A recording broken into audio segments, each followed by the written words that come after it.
Good morning everyone. पिछली class में मैंने आपको बताया था कि अलजेब्रिक एक्सप्रेशन क्या होता है और इसको हम कैसे बनाते हैं, है ना, how to form an expression.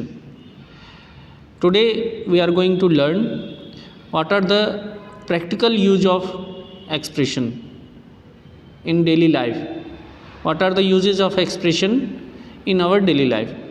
ठीक है, डेली लाइफ में एक्सप्रेशंस को कैसे यूज़ करेंगे, अलजेब्रिक एक्सप्रेशन को कैसे हम यूज़ करेंगे, इस चीज़ को आज की क्लास में सीखेंगे। ठीक है, वेरी इंपॉर्टेंट कंसेप्ट है, सभी बच्चे ध्यान से इसको सीखेंगे क्योंकि आगे क्लासेस में ये बहुत काम आने वाला है। आपके जितने भी वर्ड्स प्रॉब्लम हैं वो सभी आज की क्लास की जो कंसेप्ट है उस पर बेस्ड हैं। ठीक है, वर्ड प्रॉब्लम के क्वेश्चंस जनरली बच्चों को टफ ही लगते हैं, तो आज की क्लास अगर आप समझ लोगे तो आप आसानी से आगे की क्लास में भी जितने भी वर्ड प्रॉब्लम्स हैं उनको आप सॉल्व कर सकते हैं। ठीक है, चलिए स्टार्ट करते हैं। इसमें सबसे पहले आपको 2-3 शब्द हैं, 2-3 वर्ड्स हैं, उसको आपको सीखना है। क्वेश्चन में कभी भी अगर मोर वर्ड आ रहा है, ठीक है, मोर, तो उस केस में आपको एडिशन करना है, आपको इस चीज़ को ध्यान रखना है। ठीक है, जैसे यहाँ पे लिखा हुआ है कि 5 मोर देन x, मान लीजिए ये लिखा है 5 मोर देन x, इसका मतलब क्या है कि हमें इसको प्लस करना है, x से 5 ज़्यादा। ठीक है, x से 5 मोर, दैट मीन्स कितना हो जाएगा ये x + 5। तो जब भी मोर लिखा हुआ, मोर वर्ड आ जाएगा, उस केस में आप क्या करेंगे, एडिशन। समझ आ रहा है बेटा। इसके बाद नेक्स्ट है, अगर लेस वर्ड लिखा आ रहा है मान लीजिए किसी क्वेश्चन में, तो उस केस में आप क्या करेंगे, सब्ट्रैक्शन करेंगे। ठीक है, 5 less than x, 5 less than x, x से 5 कम, x से 5 कम करना है हमें। कम करने के लिए हमें क्या करना है, प्लस करना है, माइनस करना है, माइनस करेंगे, कितना आ जाएगा, x - 5। समझ आ रहा है। मोर में आपको ऐड करना है और लेस में आपको सब्ट्रैक्ट करना है। समझ आ रहा है।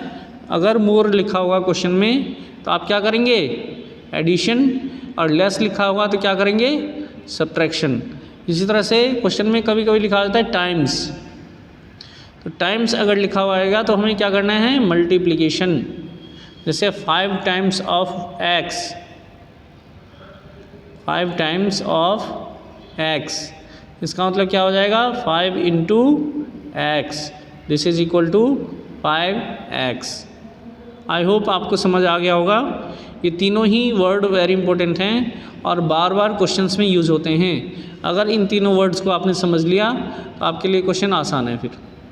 ठीक है, सभी बच्चे याद रखेंगे, मोर वर्ड अगर होगा तो आपको एडिशन करना है, लेस वर्ड अगर आ रहा है क्वेश्चन में तो आपको सब्ट्रैक्शन करना है, टाइम्स अगर आ रहा है कहीं भी लिखा हुआ तो आपको मल्टीप्लिकेशन करना है। ठीक है, चलिए एक्सरसाइज 11.4 करेंगे हम। इसके क्वेश्चंस को देखेंगे कि प्रैक्टिकल लाइफ में क्या यूजेज है एक्सप्रेशन का। इसमें इन्होंने कहा है कि सरिता की एज, प्रेजेंट एज जो है सरिता की, वो y ईयर्स है। ठीक है, since Sarita present age equal to y years, ये गिवन है क्वेश्चन में।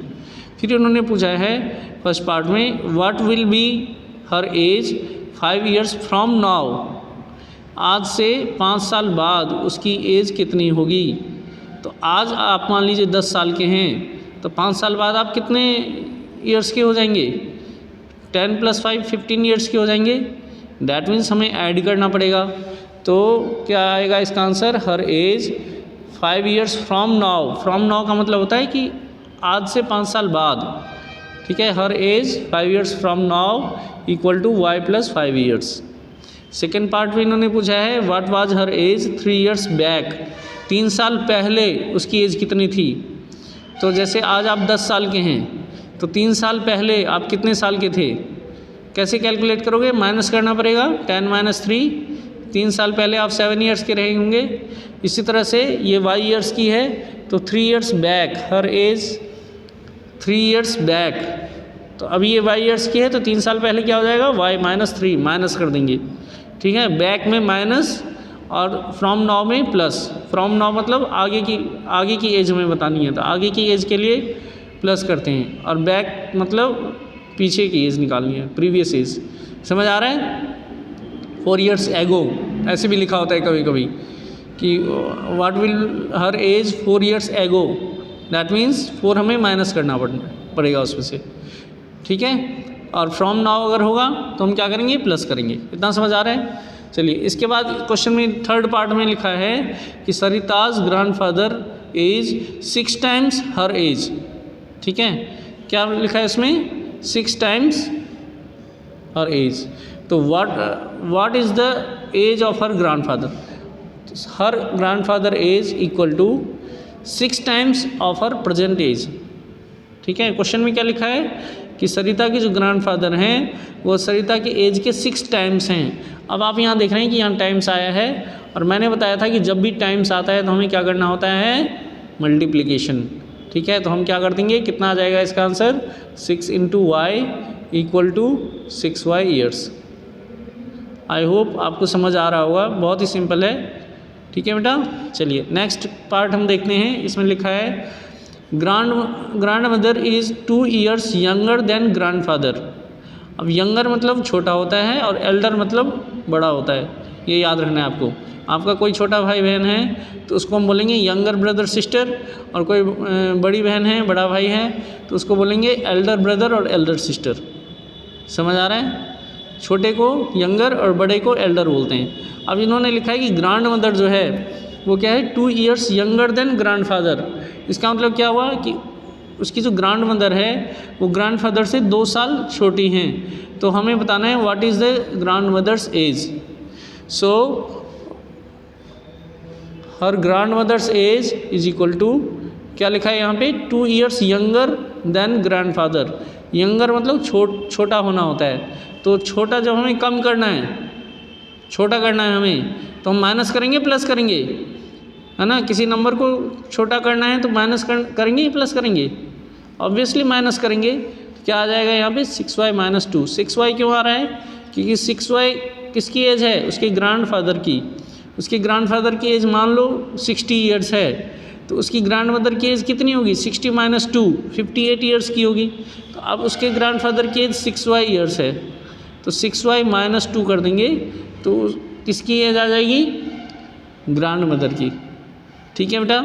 चलिए नेक्स्ट पार्ट में ये बताया गया है Sarita's father age is 5 years more than 3 times Sarita age. Sarita के जो पिताजी हैं वो सरिता के एज के 3 times से 5 ज़्यादा हैं, तो हमें उसके पिताजी की एज बतानी है। So Sarita's father age, her father age equal to, question में दिया हुआ है 5 years मोर।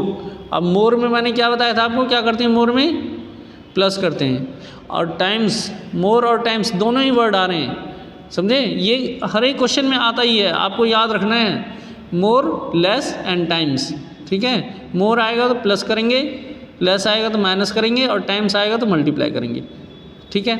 5 year मोर है यानी कि हमें 5 को प्लस करना है, ये हमें पहले पता चल रहा है। 3 times है यानी हमें मल्टीप्लाई करना है। किसको मल्टीप्लाई करना है, सरिता एज को। तो 3 times ऑफ सरिता एज कितना आएगा, 3y। सरिता की एज कितनी थी, y years, तो 3 times ऑफ हर एज कितना हो जाएगा, 3y हो जाएगा बेटा। इसका आंसर कितना आएगा, 3y। और 5 मोर का मतलब क्या हो गया, +5।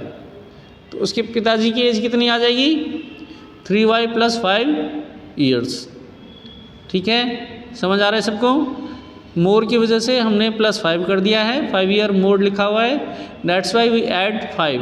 और 3 times of Sarita age, times means multiplication, so we multiply 3 into Sarita's percentage. Sarita's percentage y, so 3 times of Sarita's age is 3y, and 5 year more means +5, so her father's age is 3y + 5 years, ठीक है। समझ आ गया सबको? चलिए next, इसमें question 1 का B part है।